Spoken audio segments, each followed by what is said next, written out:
another edition of Talking Fitchburg on this Friday, May 15th, 2020. Had to click that open. Hope you're having a wonderful day out there, or had a great day, and glad you're tuning in here for Talking Fitchburg. Hey, we got a great show for you coming up today. A lot of information to get to, a lot of interviews to be had. We'll check in with Chief Brecklin as there was a major arrest announcement yesterday from a homicide back in August, and we'll get you the details on that. Plus, we're going to check in with Badger Prairie Needs Network. Marcia over there is going to give us an update of what's been happening over there and how you can help and take advantage of the food pickup at curbside. If you're in need of food due to a loss of job or other means, they're here to help, and we'll get you the details on that in just a little bit. Plus, we're going to check in with Adam Dorn, Fitchburg Fire Rescue. Find out behind the scenes what's happening with the COVID-19 pandemic and how Fitchburg Fire Department is taking care of and themselves, not only and you as well. So all that coming up here on today's Talking Fitchburg.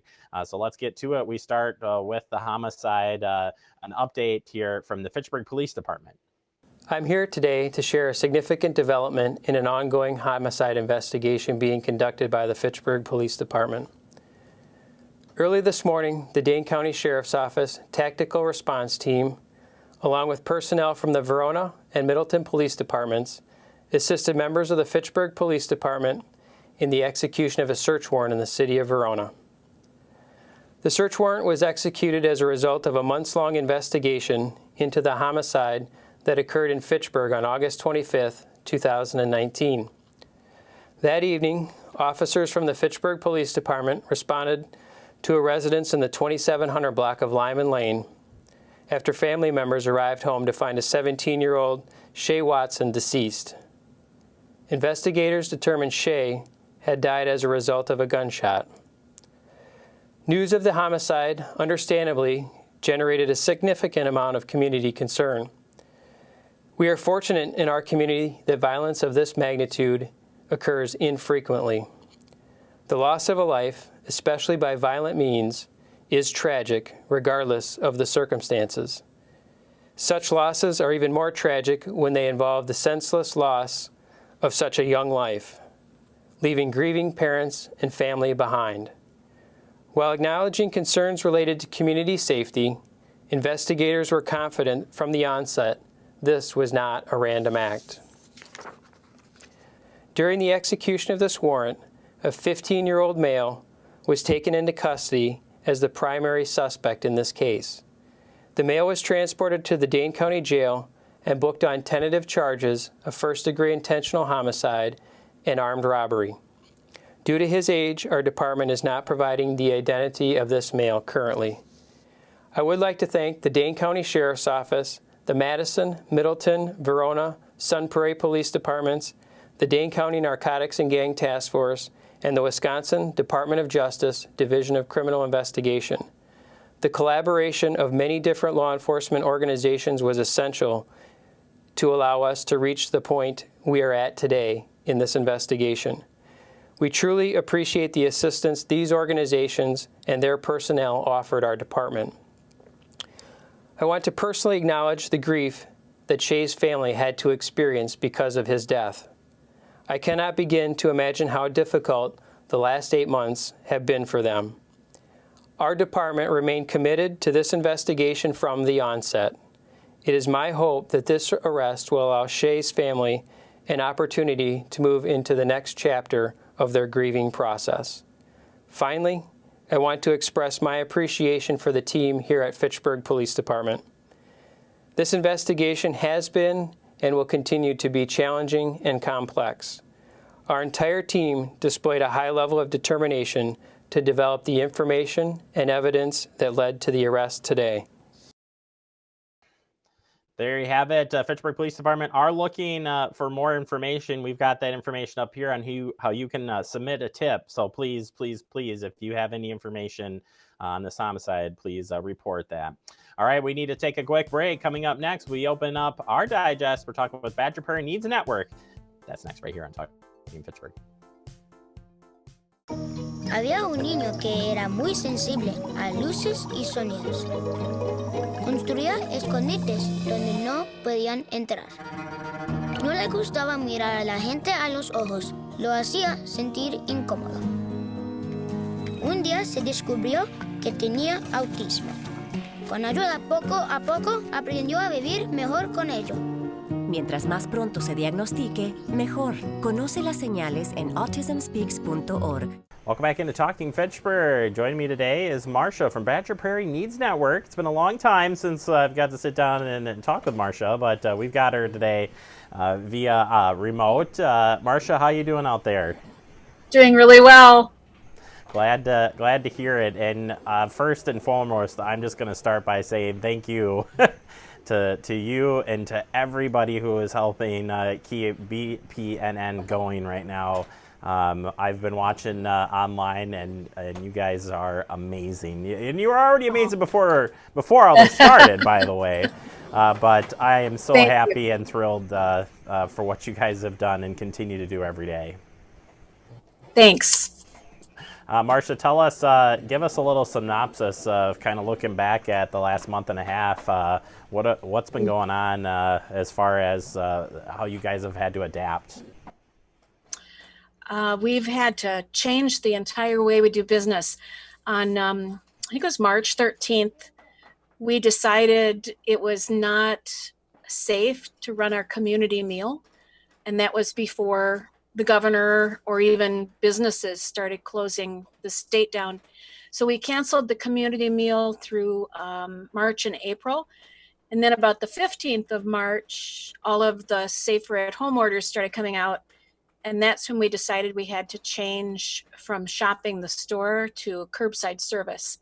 So in 3 days' time, we reconfigured the entire process. We transformed the community room into a boxing area, and we started doing curbside distribution on March 19th. So from the 13th to the 19th, everything in our world changed, and everything for our guests has changed as well. So we're trying really hard to keep everybody super safe. And there you go. The lines are sometimes very long, and we have these amazing volunteers that are working in all weather, doing all of the work to get food to these folks. All they have to do is open the trunk. Yeah, and that's why I had to start off with saying thank you, because it takes a village to get this stuff done. Tell me some of the numbers that you're seeing that are using your services. In the 7 weeks of the COVID outbreak, we have doubled in terms of the number of households we've served. So in the first 7 weeks, we would normally serve about 350 families. We've served 957. Wow. Huge number of brand new households coming for help, which we anticipated with businesses closing down and people no longer having income. We've also served 3,317 individuals, which is a lot of people. And we're looking at an increase in just sheer weight of what we're distributing. We're on course to distribute 1.2 million pounds of food this year now. So that's up 58%. So about 100% increase in the households and individuals we're serving, and 58% more food going out the door. That's a startling number there. Tell me, donations and how can people help? Because I think that's that's something that I'm thinking of right out of the gate is what can we do to help organizations like yours keep going? There's a couple of complexities there with the supply chain. People were hoarding from grocery stores, stocking up, and that resulted in shortages of food for food pantries and food banks. That's starting to lighten up a little bit. And there's also the complexity of food recovery. About 80% of the food that Badger Prairie distributes is donated food. And for safety purposes, we had to stop doing food drives. You have to go through each package and every can and check it for safety, and you have to check expiration dates. People are nervous about who's touched the various containers. So pretty much all food pantries stopped doing food drives, and we stopped doing food recovery at grocery stores. So that really decreased the amount of food that we were able to collect and then distribute. So we're buying a lot of food. And so the best thing people can do is donate money right now. If you have any extra cash, go to our website and donate through PayPal or drop a check in the mail. You'll be helping a lot of people. Yeah, thanks. Yeah, the website it breaks a lot of has a lot of great information out here, but right on the main page here we've got that donate button to help out. Marsha, are you looking for volunteers at this point to come out and help in any way possible? Is that doable, and is it safe? It is safe, and yes, we are looking for volunteers. We're not doing any group activities, of course. We're down to bare bones staff in the facility, so we're practicing social distance. We have these amazing women called the Mending Ladies who have made us fabric masks. So we have a mask to give every volunteer. We're stocked up with sanitizer and with hydrochloric peroxide stuff to wipe everything down. So we're trying to keep the facility super clean. We're keeping our distance. We've got just a few people in the building, but we always welcome new volunteers. One of the issues with our organization being 100% volunteer is that a large majority of the people who are regular volunteers are 65 and older. And we are asking them not to volunteer because they're more vulnerable. And many of our volunteers have people in their homes that are vulnerable, so they can't volunteer. We've been fortunate to recruit some amazing high school students from Verona High School, and they are doing a lot of the work in the facility, juniors and seniors in high school. But when they go back to school, we're going to need folks to fill in. We expect we'll be doing curbside distribution for several more months just because of the population we serve. Poverty and health issues go hand in glove, and many of the people that we serve have vulnerabilities and they don't want to be in the building, and we don't want to expose them to anything. So we'll continue with curbside service for the foreseeable future. Marsha, tell me about how Epic has helped out, because they're a huge partner in this, and you have that prep kitchen there. So tell us the good news on that front. We launched the Wisconsin Food Recovery Network back in December of 18, and we've never, that was all about recovering food from commercial cafeterias, packaging that surplus food up and getting it out to people that are hungry. And we got to take the training wheels off the program starting March 13th. Epic was planning to do their user group meeting in late April. A lot of the food was already in the pipeline that they had ordered for the event for 8,000 people. And then they had to cancel the event because of COVID. So what do you do with all that food? Epic kept their chefs on the payroll, and they cooked all the food and prepared the meals that they were planning to. And instead of having 8,000 people on site to enjoy it, they donated it to Badger Prairie Needs Network. And we security sealed it and labeled it and have been distributing it to food pantries and community groups all over Dane County for the last 7 weeks. So all told, Epic has donated 62,000 pounds of delicious, nutritious food that's ready to eat to our system. And it's been just an enormous help. Many older folks don't want to cook meals. Some people are not feeling well. And so they just having something ready to go has been great. And with school age kids, they're missing school lunch and breakfast. Having really nice meals available has been really good for a lot of really busy parents that are trying to work from home and do homeschooling and keep the kids engaged. So it's been wonderful. Epic's been a fantastic partner. And we've had other restaurants and caterers have donated the food that they had on hand as well. To help feed the community. So food recovery has played a big role in all of this because we don't want to waste that food, and we had lots of hungry people. It all came together through COVID. So I guess that's been a silver lining. Absolutely. How about you did offer a lot of other services prior to this.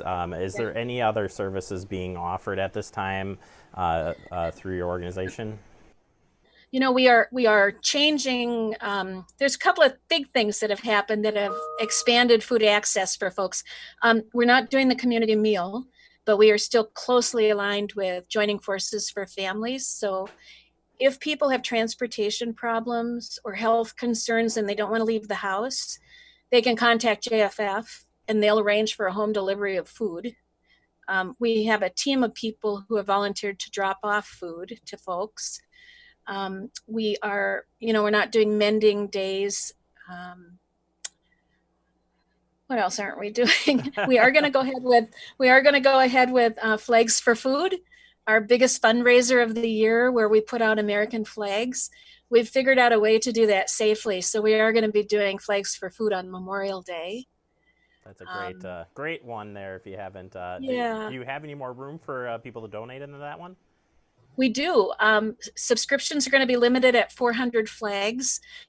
And we're at somewhere in the neighborhood of 350, 60 right now. So people can go on the website. Again, there's a link for flags and subscribe. It's $50 for 3 flag holidays: Memorial Day, Independence Day, and Labor Day. And that helps us raise about $13,000 a year to help fund our operations.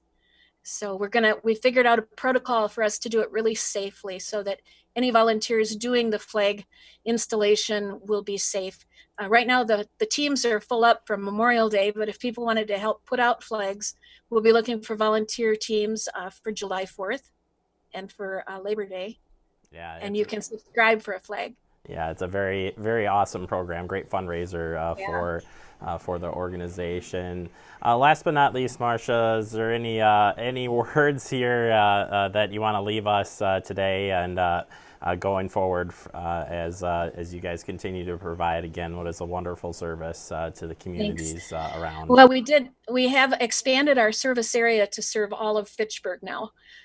Before, we were limited to the Verona School District and the 53593 zip code. We eliminated the service area boundary to increase food access. So anybody in Fitchburg, matter of fact, anybody in Dane County can come to BPNN and get food.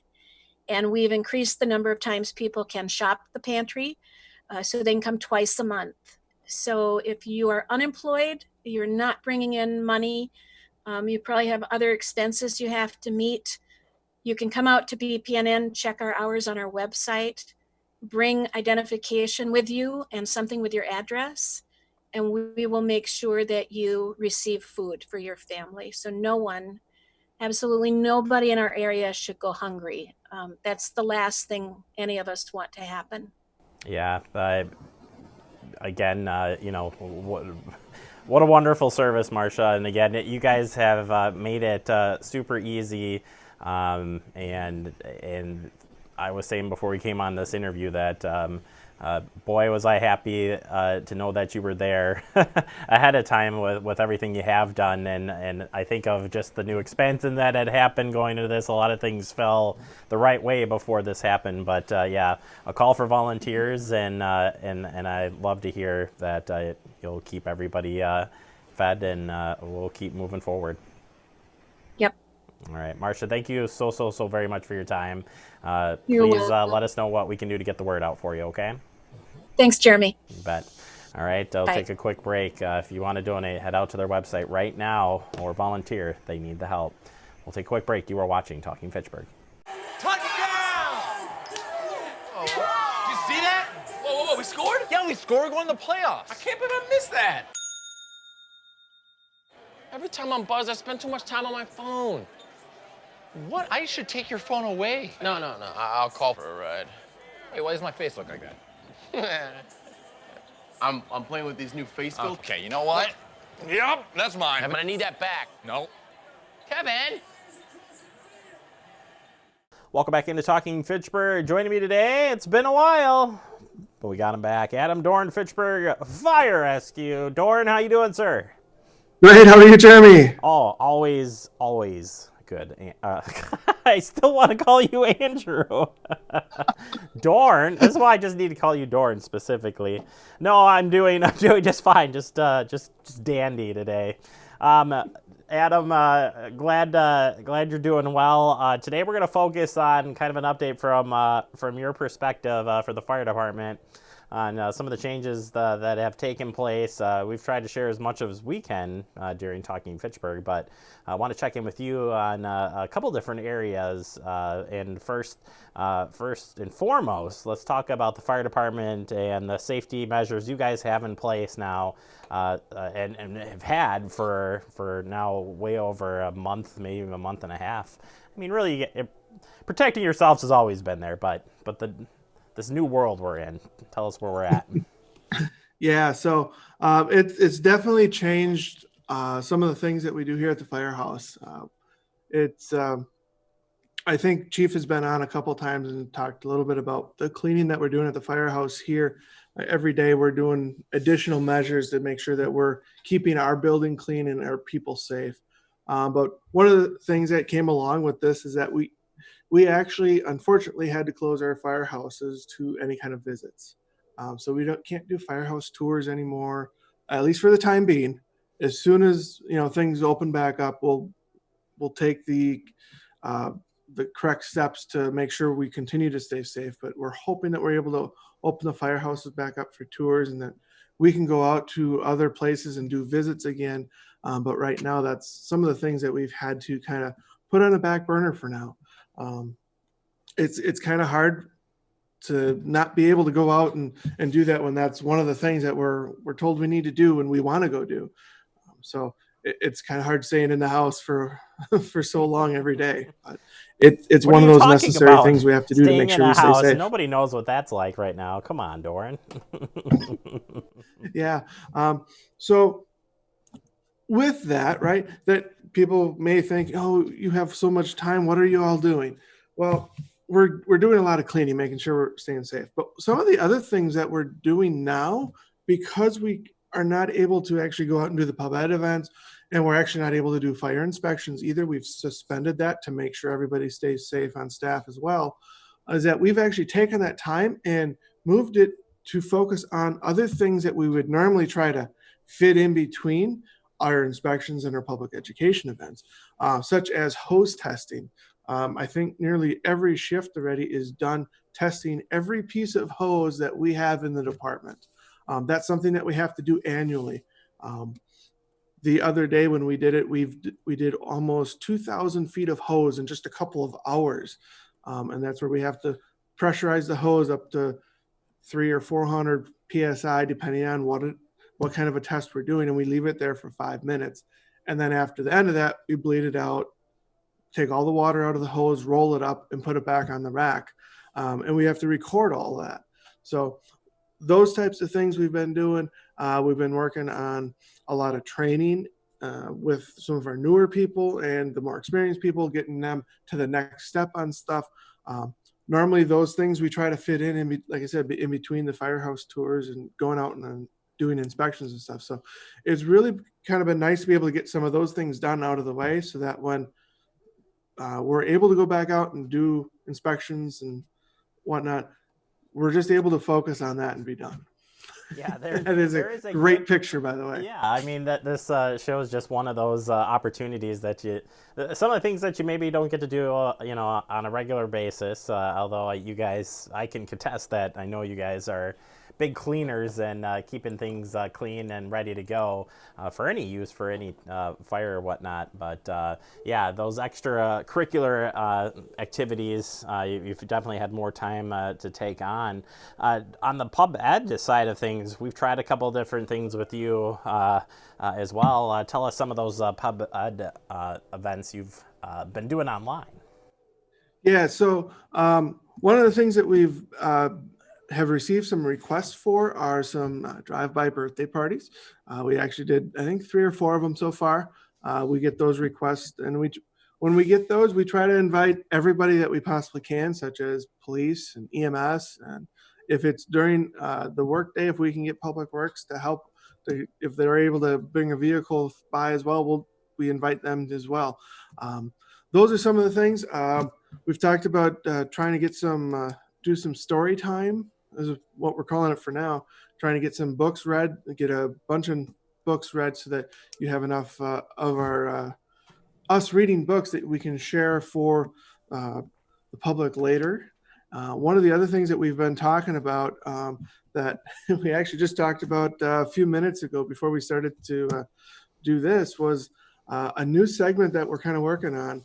And I think we're going to call it What's in the Box, where a firefighter, and hopefully you, Jeremy, we're going to be blindfolded basically, or our sight is going to be obscured that we cannot see what's inside or on the table. And then we have to try and describe what we feel through gloved hands. Wearing our firefighter gloves, we have to try and determine what the object is and then describe that to you and then guess and see if we're correct.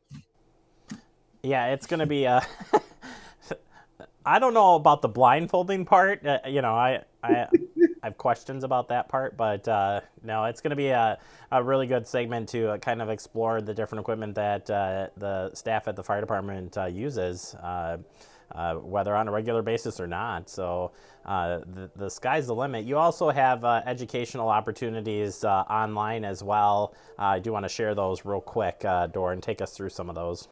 Yeah. So if you go out to our website, the fitchburgwi.gov/fire, and then click on fire prevention on the left-hand side, there are a number of different aspects, opportunities that you have there to gather more information. One of them being under fire safety. There are running behind there. Numerous. There's numerous different things there you can look at, such as the juvenile fire setting. That's always something that we don't really talk about a whole lot, but it is important to know about. Novelty lighters is actually quite interesting when you start to really understand what it's all there. We have some sprinkler facts, safety for those with special needs. That's one aspect of it. The other aspect is the kids' corner. When we go there, we have links to all sorts of different web pages that are offered up through different national and federal organizations that have numerous other opportunities for learning, for free learning for children and even adults too. I always find it fun to go through there once in a while just to see, okay, do I remember exactly what I think I remember? So it's a lot of fun. Sparky is always a good place to go. Yeah, we know that you watch these on a regular basis, Doran. Don't lie here whatsoever. We know. Yes, you have busted me once or twice. Doran, I appreciate it. If you haven't checked out the resources through the fire department, the website is full of great information. Their Facebook page too is up to date on different safety aspects, COVID-19. Jump around, whatever. You guys got it all there. Doran, always a pleasure to have you on. Appreciate the time. Oh, it would help if I was actually showing those, wasn't it? I was showing you, wasn't I?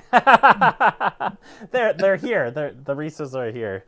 Don't worry, Doran. I'm still working on how to make this work at home when I'm by myself. You can tell when I don't have Andrew, okay. It gets kind of challenging. So appreciate it anyways. Adam, thank you so much for the time. Stay safe out there, and we'll be talking with you soon.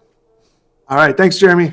All right, Adam Doran, Fitchburg Fire Rescue. I don't know why he puts up with me. I just don't understand. All right, we'll take a quick break. More to come. You're watching Talking Fitchburg.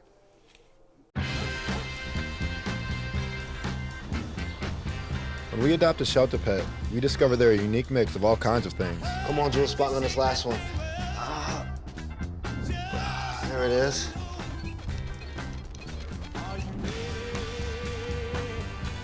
Keep going with it. Leo. They're a little bit of a lot of things, but they're all pure love. All right, that does it for the show. Have a great weekend, everybody, and make sure you stay tuned to Fact TV all weekend long. We'll see you back on Monday.